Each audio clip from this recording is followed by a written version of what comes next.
Okay, so in this question, this is also of type 1. It says that the prices of raw material has gone up by 15% and the labor cost has also increased from 25% of cost of raw material to 30%. So here it is clear that labor cost is given in term of the cost of raw material. So, and the question actually says that by how much percentage should the usage of raw material go down in order to keep the cost at the same level. So this is the same question, that X% increase in the value of the raw material would result in how much reduction in the usage of raw material, that is Y% reduction. So we'll do the same thing over here. 15% increment is given to us. At the same time, the labor cost is also increased by 25% of the cost of raw material to that of 30%. So here directly you can use the 5% increment because it is given in terms of the cost of raw material. So 25 minus 30 would be 5%, and all these are being considered in terms of the value of raw material, right?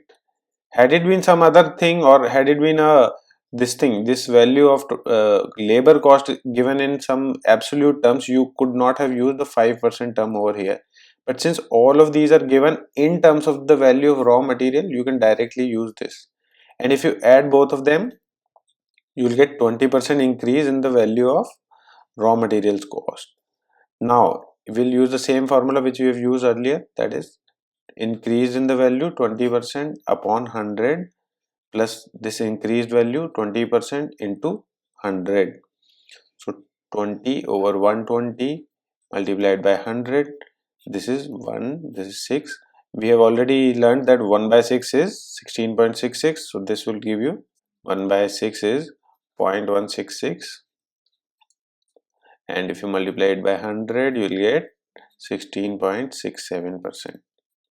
Alright, so this formula is very important when it comes to the type 1 sort of question. If you like my lecture, please subscribe to my channel. You can also provide me feedback in the comment section so that I can make the required changes and improve the quality of videos as well as the content.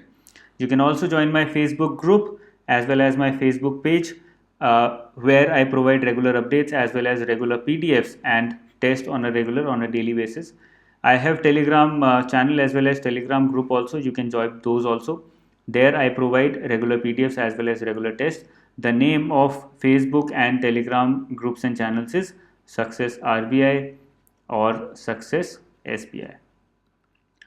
There's a mobile app also. The name of the app is Infinity. You can join that app, you can download that app, and that will allow you to take quizzes just like you take a quiz in the real scenario when you go and take the examination, the government examinations. So that will help you get a better idea and take regular quizzes of phase 1 for RBI as well as SBI.